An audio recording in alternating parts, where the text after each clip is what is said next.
my dear student, welcome back to Learn and Grow with Sumi. അപ്പോൾ ഇന്ന് വന്നിരിക്കുന്നത് class 8 social science ആണ് കേട്ടോ. അപ്പോൾ ഇതിലെ ഫസ്റ്റ് ചാപ്റ്ററിലെ പാർട്ട് 1 ഞാൻ ഓൾറെഡി അപ്ലോഡ് ചെയ്തിട്ടുണ്ട്.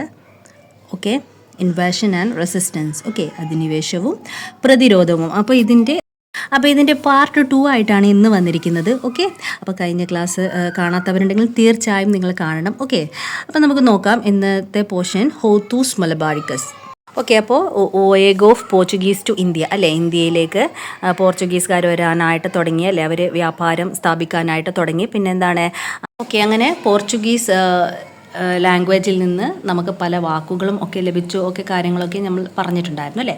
അപ്പം ഓക്കെ, അപ്പോൾ നമ്മൾ കഴിഞ്ഞ ക്ലാസ്സിൽ പഠിച്ചത് പോർച്ചുഗീസുകാരുടെ വരവും അല്ലേ, ഇന്ത്യയിലേക്കുള്ള വരവും അപ്പോൾ അതിനോടനുബന്ധിച്ച കാര്യങ്ങളുമാണ്. ഓക്കെ അല്ലേ. അപ്പോൾ ഇന്ന് നമ്മൾ പഠിക്കാൻ പോകുന്നത് the Dutch. The Europeans who came to India after the Portuguese were from Holland, that is Netherlands. Okay, അപ്പോൾ പോർച്ചുഗീസുകാരുടെ വരവിന് ശേഷം ഇന്ത്യയിൽ വന്ന യൂറോപ്യൻസ് എന്ന് പറയുന്നത് ഹോളണ്ട്, ഓക്കെ, നെതർലാൻഡ്സ് അവരാണ്. They are also known as Dutch. അപ്പോൾ അവരെ ഡച്ചുകാർ എന്ന പേരിലും അറിയപ്പെട്ടിരുന്നു അല്ലേ. നാഗപട്ടണം, ബറൂച്ച്, അഹമ്മദാബാദ്, ചിൻസുര എന്നിവയാണ് ഇന്ത്യയിലെ ഡച്ചുകാരുടെ പ്രധാന വ്യാപാര കേന്ദ്രങ്ങളായിരുന്നു. ഓക്കെ, അപ്പോൾ the Dutch defeated the Portuguese in there competition for the monopoly in trade. അപ്പോൾ വ്യാപാരത്തിൽ കുത്തക സ്ഥാപിക്കാനുള്ള മത്സരത്തിൽ ഡച്ചുകാരെ പോർച്ചുഗീസുകാരെ പരാജയപ്പെടുത്തി. ഓക്കെ, ഇനി ദ ബാറ്റിൽ ഓഫ് കൊളച്ചൽ. എന്താണ് ബാറ്റിൽ ഓഫ് കൊളച്ചൽ എന്ന് നോക്കാം. In 1741 Marthandavarma, who ruled Travancore, clashed with the Dutch and Kolachal near Kanyakumari. അപ്പോൾ ഇത് 1741 തിരുവിതാംകൂർ ഭരിച്ചിരുന്ന മാർത്താണ്ഡവർമ്മ കന്യാകുമാരിക്കടുത്തുള്ള കൊളച്ചിലിൽ വെച്ച് ഈ ഡച്ചുകാരുമായിട്ട് ഒരു ഏറ്റുമുട്ടൽ നടന്നു. Okay, with the defeat in this war the Dutch lost their supremacy in India. അപ്പോൾ ആ യുദ്ധത്തിലെ ഡച്ചുകാർ എന്തായി, പരാജയപ്പെട്ടു. ഓക്കെ, അപ്പോൾ അതുകൊണ്ട് തന്നെ അവർക്ക് ഇന്ത്യയിലെ ആധിപത്യം നഷ്ടപ്പെട്ടു. ഓക്കെ, സുപ്രമസി ഇൻ ഇന്ത്യ എന്ന് വെച്ചാൽ the Dutch lost their supremacy in India, അവരുടെ ആധിപത്യം നഷ്ടപ്പെട്ടു. This was the first battle in which the European power lost to an Indian ruler. അപ്പോൾ ഒരു യൂറോപ്യൻ ശക്തി ഒരു ഇന്ത്യൻ ഭരണാധികാരിയോട് പരാജയപ്പെട്ട ആദ്യത്തെ യുദ്ധമായിരുന്നു എന്ത്, ഈ കൊളച്ചിൽ ബാറ്റിൽ എന്ന് പറയുന്നത്. ഓക്കെ, അപ്പോൾ അതിൻ്റെ ഒരു മെമ്മോറിയൽ, കൊളച്ചിൽ വാർ മെമ്മോറിയൽ അവിടെ സൈഡിൽ കൊടുത്തിട്ടുണ്ട്. Okay, next Hortus Malabaricus. Okay, നോക്കാം. The greatest contribution of the relationship with the Dutch is the work Hortus Malabaricus. അപ്പോൾ ഡച്ചുകാരുമായുള്ള ബന്ധത്തിലെ ഏറ്റവും വലിയ, ഇന്ത്യക്ക് കിട്ടിയ ഏറ്റവും വലിയ സംഭാവന എന്ന് പറയുന്നത് ഈ ഹോത്തൂസ് മലബാറിക്കസ് എന്ന കൃതിയാണ് കേട്ടോ. അപ്പോൾ എന്താണിത് നോക്കാം. Information about 742 medicinal plants of Kerala is presented in this book. അപ്പോൾ കേരളത്തിലെ ഏകദേശം 742 ഔഷധ സസ്യങ്ങളെക്കുറിച്ചുള്ള വിവരങ്ങളൊക്കെ ഈ ബുക്കിൽ കൊടുത്തിരിക്കുന്നുണ്ട്. Hendrik van Rheede, the then Dutch governor, was the compiler of this book. Itti Achudan, an indigenous medical practitioner, helped him this composition. Okay, അപ്പോൾ അന്നത്തെ ഡച്ച് ഗവർണറായിരുന്ന ഹെൻറിക് വാൻ റീഡാണ് ഈ കൃതി എഴുതിയിരിക്കുന്നത് കേട്ടോ, ഇത് ഉണ്ടാക്കിയിരിക്കുന്നത്. അപ്പോൾ അന്നത്തെ വൈദ്യനായ ഇട്ടി അച്യുതൻ ഈ രചന എഴുതാനായിട്ട് അദ്ദേഹത്തെ നന്നായിട്ട് ഹെൽപ്പ് ചെയ്തിട്ടുണ്ടായിരുന്നു. Okay, Appu Bhat, Ranga Bhat and Vinayaka Bhat also contributed to the composition of Bhat. അപ്പോൾ ഈ ഇട്ടി അച്യുതൻ മാത്രമായിരുന്നില്ല, അപ്പു ഭട്ട് അതുപോലെ തന്നെ രംഗ ഭട്ട്, വിനായക ഭട്ട് എന്നിവയും ഈ കൃതി എഴുതാനായിട്ട് ഹെൽപ്പ് ചെയ്തിട്ടുണ്ടായിരുന്നു. Hothus Malabaricus was the first book to be printed with some Malayalam words. അപ്പോൾ മലയാള പദങ്ങളൊക്കെ ഉപയോഗിച്ചിട്ട് ആദ്യമായിട്ട് അച്ചടിച്ച പുസ്തകമാണ് എന്ത്, ഈ ഹോത്തൂസ് മലബാറിക്കസ് എന്ന് പറയുന്നത്. Okay, this work was translated into Malayalam and English by doctor KS Manilal. അപ്പോൾ ഈ ബുക്ക് മലയാളത്തിലേക്കും അതുപോലെ തന്നെ ഇംഗ്ലീഷിലേക്കും ട്രാൻസ്ലേറ്റ് ചെയ്തിട്ടുണ്ടായിരുന്നു ഡോക്ടർ KS മണിലാൽ. ഓക്കെ, അപ്പോൾ ഇട്ടി അച്യുതൻ ആരാണെന്ന് അവിടെ കൊടുത്തിട്ട് നോക്കാം. Itty Achuthan was an accomplished indigenous medical practitioner born in Kadakkarappally village in Cherthala taluk of present day Alappuzha district in the traditional family of medical practitioner. Okay, അപ്പോൾ ഇന്നത്തെ ആലപ്പുഴ ജില്ലയിലെ ചേർത്തല താലൂക്കിലാണ് ഒരു പരമ്പരാഗത വൈദ്യ കുടുംബത്തിൽ ജനിച്ച ഒരു പ്രഗത്ഭനായ വൈദ്യനായിരുന്നു ഈ ഇട്ടി അച്യുതൻ എന്ന് പറയുന്ന ആൾ. ഓക്കെ,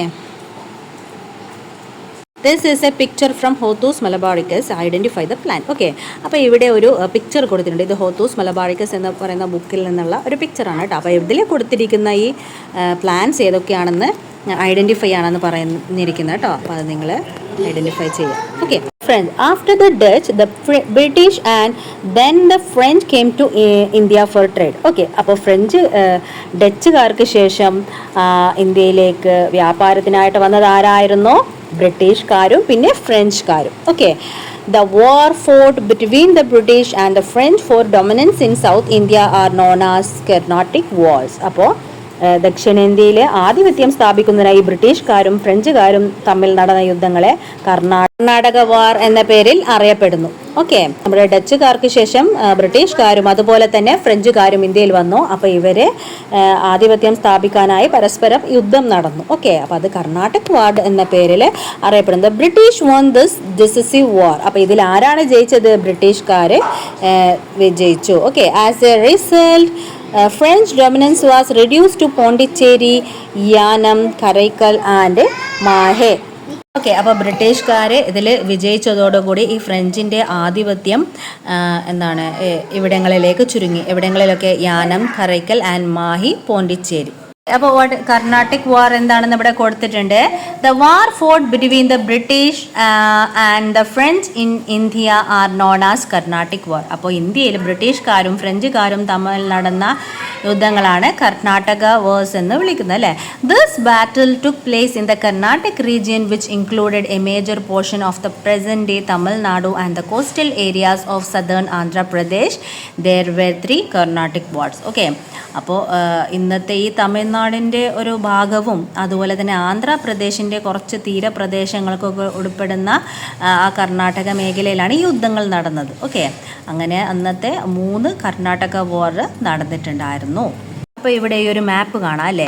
അപ്പോൾ ഈ മാപ്പിൽ നമുക്ക് പോർച്ചുഗീസ്, ഡച്ച്, ഫ്രഞ്ച് എന്ന് പറഞ്ഞിട്ട് താഴെ കണ്ട ഒരു ബോക്സിൽ അവരുടെ അധിനിവേശ പ്രദേശങ്ങൾ ഏതൊക്കെയാണെന്ന് മാർക്ക് ചെയ്തിട്ടുണ്ട് അല്ലേ. അപ്പോൾ പോർച്ചുഗീസുകാരുടെ പ്ലേസ് ആ ഒരു റെഡ് ട്രയാങ്കിൾ ഷേപ്പിലാണ് കൊടുത്തിരിക്കുന്നത്. ഡച്ചിൻ്റെത് ബ്ലൂ സ്ക്വയറാണ്. പിന്നെ ഫ്രഞ്ചുകാരുടെ അധിനിവേശ പ്രദേശങ്ങളെ ഗ്രീൻ സർക്കിളാണ് കൊടുത്തിരിക്കുന്നത് അല്ലേ. അപ്പോൾ നമ്മൾ മാപ്പ് റീഡിങ് കഴിഞ്ഞ വർഷം പഠിച്ചതാണല്ലേ. അപ്പോൾ നമ്മൾക്ക് നോക്കാം. ഇനിയിപ്പോൾ പോർച്ചുഗീസുകാരുടെ ഒക്യുപ്പൈഡ് ടെറിട്ടറീസ് ഏതൊക്കെയാണെന്ന് നമ്മൾ ഈ മാപ്പ് നിരീക്ഷിച്ച് ഇവിടെ എഴുതാനാണ് പറഞ്ഞിരിക്കുന്നത് കേട്ടോ. അപ്പോൾ ഒന്ന് കൊച്ചിയാണ് അതിൽ കൊടുത്തിരിക്കുന്നത്. ബാക്കി ഏതൊക്കെയാണ് ട്രയാങ്കിൾ ഉള്ളത് നോക്കിയേ. ഗോവ, പിന്നെ ദിയു, ദാമൻ അല്ലേ. ഓക്കെ, ഇനി ഡച്ച് ഒക്യുപ്പൈഡ് ടെറിട്ടറീസ് ഏതൊക്കെയാണ്? നമുക്ക് ബ്ലൂ സ്ക്വയറിൽ കാണാം. അഹമ്മദാബാദ്, ബറൂച്ച്, ചിൻസുര ആൻഡ് നാഗപട്ടണം. ഓക്കെ, ഇനി ഫ്രഞ്ച് ആണെങ്കിൽ പോണ്ടിച്ചേരി, യാനം, മാഹെ, കറൈക്കൽ. ഓക്കെ, അപ്പോൾ ഇത്രയാണ് ഈ മാപ്പിൽ നിന്ന് നമുക്ക് റീഡ് ചെയ്യാനായിട്ട് സാധിക്കുന്നത് അല്ലേ. Next, from trade to power.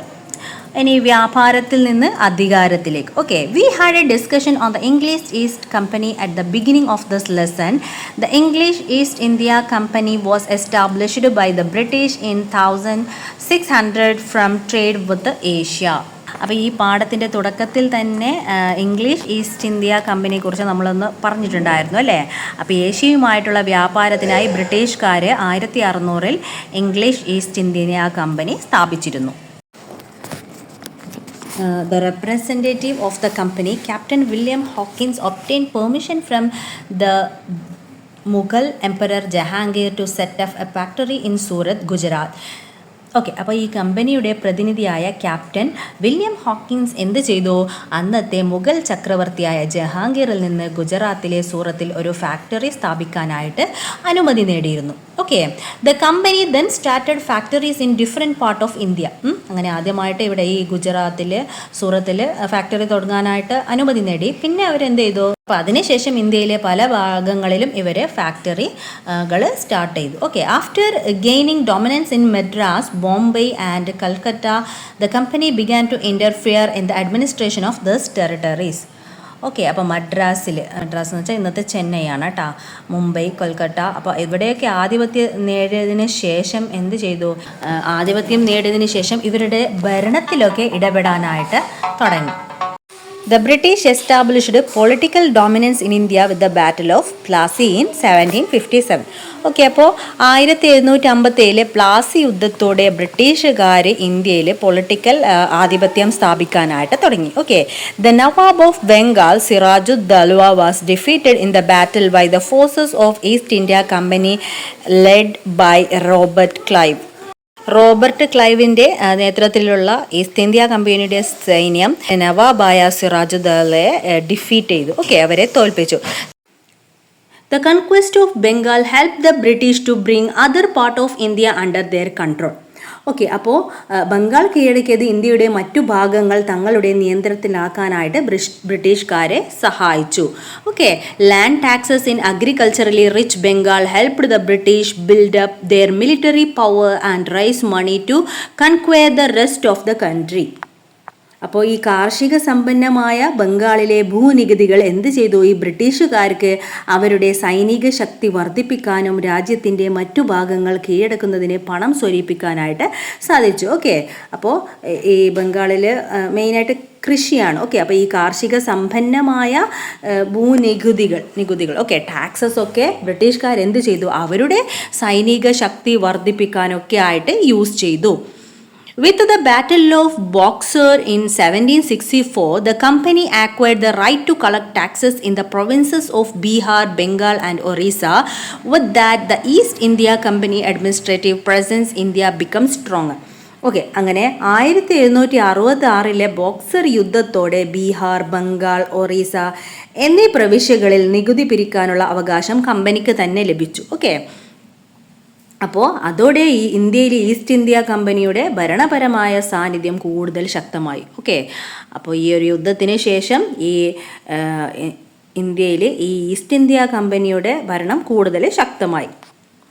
The British defeated the combined forces of Mughal ruler Shah Alam II, the Nawab of Oudh, Shuja'ud-Dawla and Nawab of Bengal Mir Qasim in this battle.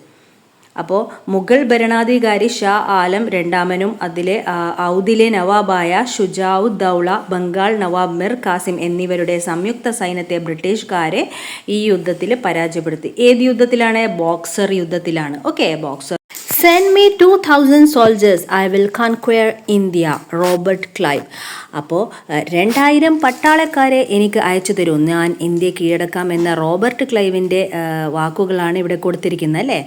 U have read the words of Robert Clive who was the military commander of the English East India company. അപ്പോൾ ആരായിരുന്നു Robert Clive? English East India കമ്പനിയുടെ military commander ആയിരുന്നു അല്ലേ.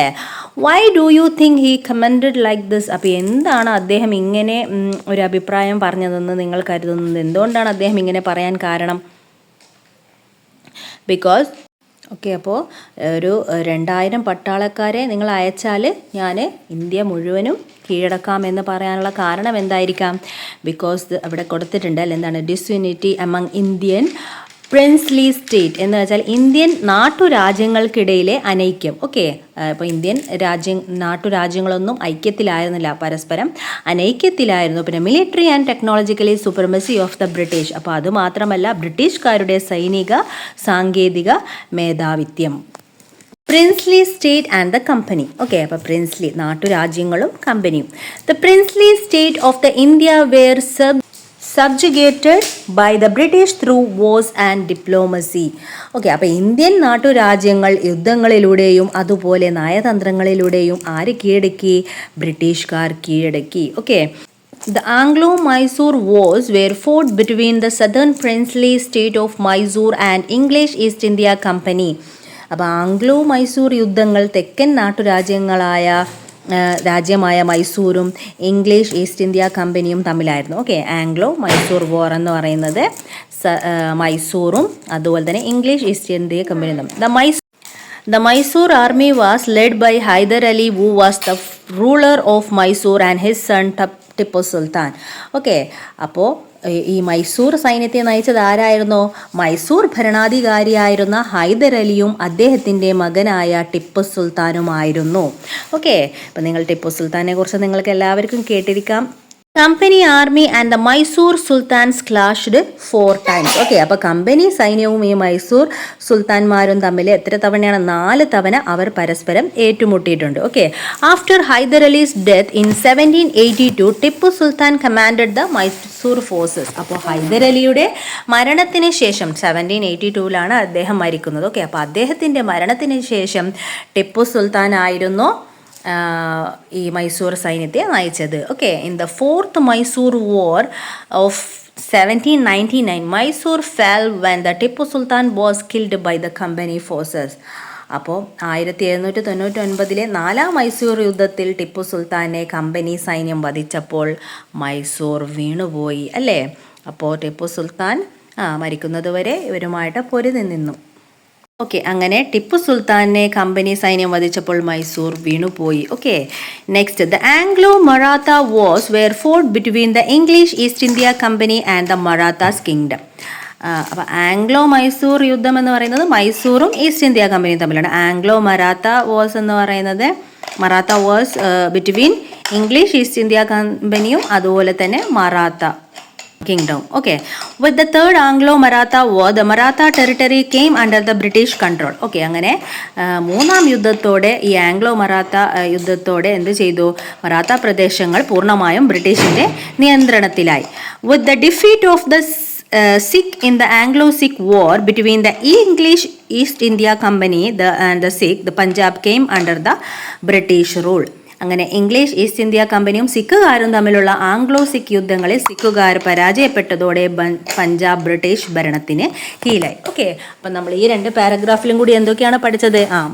English East India company മൈസൂരിനെയും മറാത്ത കിങ്ഡമിനെയും അതുപോലെ Anglo സിഖുകാരെയൊക്കെ പരാജയപ്പെടുത്തി അവരുടെ ആധിപത്യം അവിടെയൊക്കെ ഉറപ്പിച്ചതാണ് അല്ലേ നമ്മൾ പഠിച്ചത്.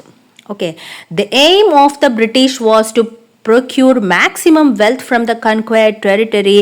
The method adopted by them for this include trade, tax collection and war. Okay, അപ്പോൾ ഈ കീഴടക്കിയ പ്രദേശങ്ങളിൽ നിന്ന് പരമാവധി സമ്പത്ത് സമ്പാദിക്കുക എന്നതായിരുന്നു ബ്രിട്ടീഷുകാരുടെ പ്രധാന ലക്ഷ്യം. ഓക്കെ, ഇതിനായിട്ട് അവർ സ്വീകരിച്ച രീതികൾ വ്യാപാരം ഒന്ന്. ഓക്കെ, മെയിനായിട്ട് വ്യാപാരം, പിന്നെ ട്രേഡ്, പിന്നെ നികുതി ടാക്സ് ആണ്, പിന്നെ എന്താണ് wars. Okay, the tax policies implemented by the British. അപ്പോൾ ബ്രിട്ടീഷുകാർ നടപ്പിലാക്കിയ ടാക്സ് പോളിസി അഥവാ ബ്രിട്ടീഷുകാരുടെ നികുതി നയങ്ങൾ എന്തൊക്കെയാണ്? ടാക്സ് നോക്കാം. Permanent land revenue settlement 1793. അപ്പോൾ റവന്യൂ സെറ്റിൽമെൻറ്റ്. പിന്നെ ഇംപ്ലിമെൻറ്റഡ് ഏരിയാസ് ബംഗാൾ, ഇത് നടപ്പിലാക്കിയ സ്ഥലങ്ങൾ Bengal, Bihar, Orissa. Executed person Lord Cornwallis. Okay, ആരാണ് ഇത് നടപ്പിലാക്കിയത്? നെക്സ്റ്റ് ഫീച്ചേഴ്സ്, ഇതിൻ്റെ ഫീച്ചേഴ്സ് എന്താണ്? The zamindars who where the land Lord's collected high taxes on behalf of the British. അപ്പോൾ ഭൂപ്രഭുക്കളായ ജമീന്ദാസ് അപ്പോൾ ബ്രിട്ടീഷുകാർക്ക് വേണ്ടി ഉയർന്ന നികുതി പിരിച്ചിരുന്നു. Farmers were required to pay fixed amount as tax regardless of fluctuation in yield. അപ്പോൾ വിളവിലെ ഏറ്റക്കുറച്ചിലുകൾ കണക്കിലെടുക്കാതെ കർഷകർ ഒരു നിശ്ചിത തുക നികുതിയായിട്ട് നൽകേണ്ടതുണ്ടായിരുന്നു. ഓക്കെ, അപ്പോൾ അവരുടെ കൃഷിയിൽ ഇപ്പോൾ ലാഭമോ നഷ്ടമോ ഒന്നും ഇല്ല, ഒരു ഫിക്സ്ഡ് എമൗണ്ട് ഓഫ് ടാക്സ് എപ്പോഴും അവർക്ക് അടയ്ക്കേണ്ടതായിട്ട് വന്നു. റൈത്തു വാരി സിസ്റ്റം 1820. അപ്പോൾ ഇത് നടപ്പിലാക്കിയത് സൗത്ത് ഇന്ത്യ ആൻഡ് ഡെക്കാൻ. നടപ്പിലാക്കിയത് Thomas Munro, Alexander Read. Okay, അപ്പോൾ എങ്ങനെയാണിത്? Peasants were consider as landlord. അപ്പോൾ കർഷകരെ ഭൂ ഉടമകളാക്കി കണക്കാക്കി. Okay, the British collected taxes directly from the farmers. അപ്പോൾ ബ്രിട്ടീഷുകാർ കർഷകരിൽ നിന്ന് നേരിട്ട് നികുതി പിരിക്കുകയാണ് ഈ ഒരു രീതി. The British seized the land of farmers who fail to pay taxes. അപ്പോൾ നികുതി അടയ്ക്കാത്ത കർഷകരുടെ ഭൂമി ബ്രിട്ടീഷുകാർ പിടിച്ചെടുത്തു. ഓക്കെ, അപ്പോൾ എന്തായാലും കർഷകർ നികുതി അടച്ചേ മതിയാവും. അങ്ങനെ നികുതി അടയ്ക്കാൻ എന്തെങ്കിലും അടയ്ക്കാത്തതായിട്ട് വന്നാൽ അവരെന്താ ചെയ്യും? ഇവരുടെ ഭൂമി പിടിച്ചെടുക്കും. ഓക്കെ, നെക്സ്റ്റ് മഹൽവാരി സിസ്റ്റം 1822 ഇത് നടപ്പിലാക്കിയത് north India, central India and പഞ്ചാബിലാണ്. ഹോൾട്ട് മാക്കൻസിയാണ് നടപ്പിലാക്കിയത്. The village was treated as unit and tax was collected. ഗ്രാമത്തെ ഒരു യൂണിറ്റായി കണക്കാക്കുകയും നികുതി പിരിക്കുകയും ചെയ്തിരുന്നു. ഓക്കെ, ഒരു ഗ്രാമത്തെ ഒരു യൂണിറ്റായി കണക്കാകും, അതിലൂടെ അവർ ടാക്സ് കളക്ട് ചെയ്യുകയും ചെയ്യും. The village which defaulted in tax payment was annexed to British India. അപ്പം നികുതി അടയ്ക്കുന്നതിൽ ഏതെങ്കിലും ഒരു ഗ്രാമം ഇങ്ങനെ വീഴ്ച വരുത്തിയാൽ അവരെ എന്ത് ചെയ്യും? ബ്രിട്ടീഷ് ഇന്ത്യയോടൊപ്പം കൂട്ടിച്ചേർക്കുകയും ചെയ്യും. Okay, let us examine the general features of the taxation system implemented by the British. അപ്പോൾ ഈ ബ്രിട്ടീഷുകാർ നടപ്പിലാക്കിയ നികുതി സമ്പ്രദായങ്ങളുടെ ഒരു പൊതു സവിശേഷത എന്താണെന്ന് നമുക്ക് പരിശോധിക്കാം അല്ലേ. ഒന്ന്, ഹയർ ടാക്സ് റേറ്റ് ആണ്. ഓക്കെ, ഹൈ ടാക്സ് റേറ്റ് ആണ്. മറ്റൊന്ന് എന്ത് പറയാം? Land of farmers who failed to pay taxes was annexed. Farmers were required to pay a fixed amount of tax regardless of their crops അല്ലേ, അല്ല profit or loss ഒന്നും അല്ല അല്ലേ. അപ്പോൾ അവർക്ക് ഒരു നിശ്ചിത തുക എപ്പോഴും ടാക്സ് ആയിട്ട് പേ ചെയ്യേണ്ടതായിട്ടുണ്ട്. Okay, with the introduction of the British tax system, farmers were forced to take loan from money lenders so as not to lose their agricultural land. This resulted in farmer falling into debt trap. Okay, അങ്ങനെ British സമ്പ്രദായം നിലവിൽ വന്നതോടെ എന്തായി? Farmers were force to take loan from money lenders. അപ്പോൾ ഈ കൃഷിഭൂമിയൊക്കെ നഷ്ടപ്പെടാതിരിക്കാൻ വേണ്ടി കർഷകർ മണി lenders, ഈ പണമിടപാടുകാരിൽ നിന്ന് വായ്പ എടുക്കാനൊക്കെ നിർബന്ധിതരായി. Okay, thus resulted in farmers falling into ഡെപ്റ്റ് ട്രാപ്സ്. അപ്പോൾ ഇത് കർഷകരെ കൂടുതൽ കടക്കെണിയിലാക്കി. Money lenders had the power to seize the land of this farmer. കർഷകരുടെ ഭൂമി പിടിച്ചെടുക്കാൻ പണമിടപാടുകാർക്ക് അധികാരമുണ്ടായിരുന്നു. Okay, the new legal system and the land tax system of the British encouraged money lenders. അപ്പോൾ ബ്രിട്ടീഷുകാരുടെ പുതിയ നിയമ വ്യവസ്ഥയും ഭൂനികുതി സമ്പ്രദായങ്ങളും പണമിടപാടുകാരെ കൂടുതൽ പ്രോത്സാഹിപ്പിച്ചു. Okay, instead of food crops, the British forced the farmer to grow cash crops such as indigo and cotton which they needed. Okay, അപ്പോൾ ഈ ഭക്ഷ്യവിളകൾക്ക് പകരം കർഷകരെ അവർക്ക് ആവശ്യമായിട്ടുള്ള ഇൻഡിഗോ, അതുപോലെ കോട്ടൺ, പരുത്തിയൊക്കെ കൃഷി ചെയ്യാനായിട്ട് നിർബന്ധിച്ചു. ഓക്കെ, ക്യാഷ് ക്രോപ്സ് ചെയ്യാനായിട്ട് നിർബന്ധിച്ചു. The spread of cash crops also led to reduce production of food crop which led to food shortage. അപ്പോൾ ഈ ക്യാഷ് ക്രോപ്സ് എന്താണെന്നൊക്കെ നമ്മൾ ലാസ്റ്റ് ഇയർ പഠിച്ചതാണ് അല്ലേ. ക്രോപ്സ് എന്താണ്, ക്യാഷ് ക്രോപ്സ് എന്താണ്? ക്യാഷ് ക്രോപ്സ് എന്ന് വെച്ചാൽ നമ്മൾ നാണ്യവിളകൾ. അപ്പോൾ ഇങ്ങനെ നാണ്യവിളകൾ മാത്രം ഉണ്ടാക്കുന്നതിലൂടെ എന്തായി? ഫുഡ് ക്രോപ്സിൻ്റെ ഷോർട്ടേജിന് അത് കാരണമായി. ഓക്കെ, ഭക്ഷ്യവസ്തുക്കളുടെ ഉൽപ്പാദനം കുറയ്ക്കുന്നതും അത് ഭക്ഷ്യക്ഷാമത്തിലേക്ക് നയിക്കുകയും ചെയ്തു. This increased commercialisation of agricultural help the money lenders exploit the farmer. അപ്പോൾ കൃഷിയുടെ ഈ വർദ്ധിച്ച വാണിജ്യവൽക്കരണം പണമിടപാടുകാരെ, കർഷകരെ ചൂഷണം ചെയ്യാനായിട്ട് സഹായിച്ചു. Okay, after the harvest the farmer were forced to sell the agricultural product at the whatever price they could get.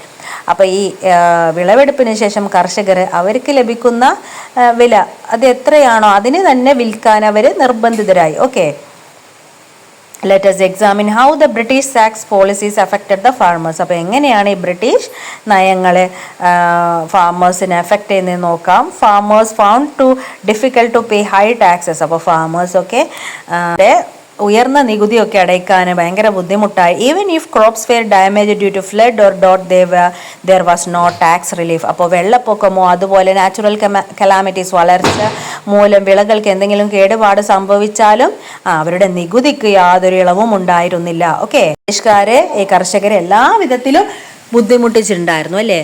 Farmer had to rely on money lenders to avoid losing their farm land. അപ്പോൾ കൃഷിഭൂമി നഷ്ടപ്പെടാതിരിക്കാൻ വേണ്ടിയിട്ട് കർഷകർക്ക് പണമിടപാടുകാരെ ആശ്രയിക്കേണ്ടതായിട്ട് വന്നു. ഡെപ്റ്റ് ridden farmer lose their land. അപ്പോൾ കടക്കെണിയിലായ കർഷകർക്ക് അവരുടെ ഭൂമിയും നഷ്ടമായി. ഓക്കെ, അപ്പോൾ എങ്ങനെയാണ് ഈ ബ്രിട്ടീഷുകാർ ഈ കർഷകരെ ചൂഷണം ചെയ്യുന്നത് എങ്ങനെയൊക്കെയാണെന്ന് നോക്കിയേ അല്ലേ. Like the പെസൻസ്, the British policies made the lives of artisans also miserable. Okay, അപ്പോൾ പെസൻസ് എന്ന് വെച്ചാൽ കർഷകരാണ്. അപ്പോൾ കർഷകരെ പോലെ തന്നെ ബ്രിട്ടീഷുകാർ British policies made the lives of artisans also miserable. അപ്പോൾ കരകൗശല വിദഗ്ധരുണ്ടാവുന്നല്ലോ, ആർട്ടിസൻസ് എന്ന് വെച്ചാൽ. ഓക്കെ, അവരുടെ ജീവിതവും ഈ ബ്രിട്ടീഷിൻ്റെ പോളിസീസൊക്കെ ദുരിതപൂർണ്ണമുള്ളതാക്കി. ഓക്കെ, എങ്ങനെയാ?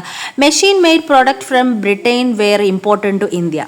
എങ്ങനെയാണെന്ന് വെച്ചാൽ ബ്രിട്ടനിൽ നിന്ന് യന്ത്രനിർമ്മിത ഉൽപ്പന്നങ്ങളൊക്കെ ഇന്ത്യയിലേക്ക് അവർ ഇറക്കുമതി ചെയ്തു. Okay, due to the competition with such product the market of hand craft products such as cotton, silk, wool, cloth, pottery, leather and edible oil was lost. Okay, അങ്ങനെ ബ്രിട്ടനിൽ നിന്നും ഇങ്ങനെയുള്ള യന്ത്രങ്ങളൊക്കെ ഇറക്കുമതി ചെയ്തു. അപ്പോൾ അത്തരം ഉൽപ്പന്നങ്ങളുമായുള്ള മത്സരം കാരണം ഈ പരുത്തി, cotton, silk, wool, clothes, pottery, leather, okay, ഇതൊക്കെ എന്തായി? ഇവരുടെയൊക്കെ ഈ ഉൽപ്പന്നങ്ങളുടെയൊക്കെ വിപണി നഷ്ടപ്പെട്ടു. Okay, this led to the loss of employment for those engaged in hands craft. അപ്പോൾ ഇങ്ങനെ ഈ കരകൗശല വ്യവസായത്തിൽ ഏർപ്പെട്ടിരിക്കുന്നവർക്ക് എന്തായി?